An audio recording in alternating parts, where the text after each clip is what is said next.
So we talked about, making that concerted effort to protect the trade secret. And again, that can be everything from employment agreements, non-disclosure agreements if it's not an employee, stamping secret on the document, right? Like there's all of these different types of things. It just has to be very clear that it's a secret. Now, there's business strategy behind this as well. So if you're a business and you have a trade secret that consists of maybe 4 or 5 or 6 parts, if you can, the best thing to do is to limit the number of people that know all 4, 5, or 6 parts. If you can segregate them out and say, okay, well, one part is this group, one part is this group or this person type thing, right? So, your best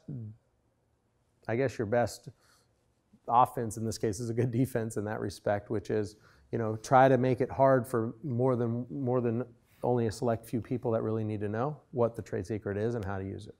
So I know it's not always possible. Certainly when we're a small business, it's almost impossible. So it just becomes a matter of trust and a matter of making sure that you're doing the right things to reasonably keep it secret. Again, state and federal.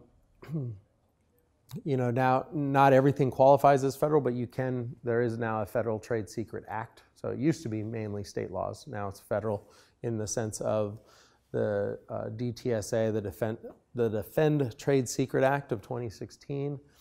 So what this did, again, is back to what we've kind of the theme, which is statutory.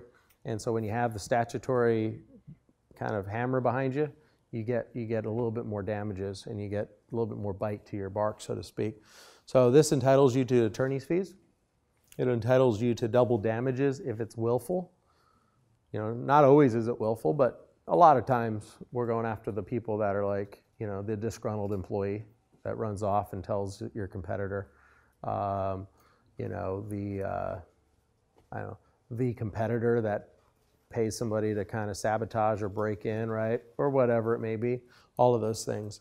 The big kind of asterisks that need to be known about the trade secret piece is that you must have a whistleblower and immunity provisions in the employee agreements in order for that to be enforceable.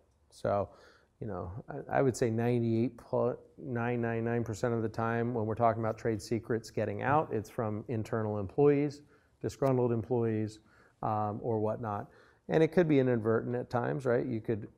A competitor could hire a high-level person from one company. He could inadvertently disclose that trade secret.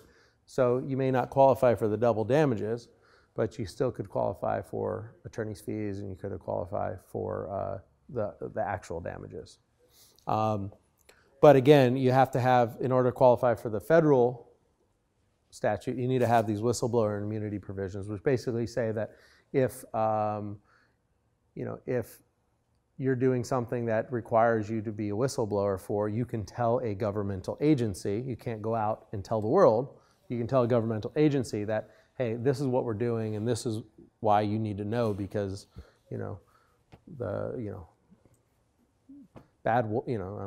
natural gas is getting into, or lead's getting into all the drinking water, or whatever it may be. You can do it from that perspective. So.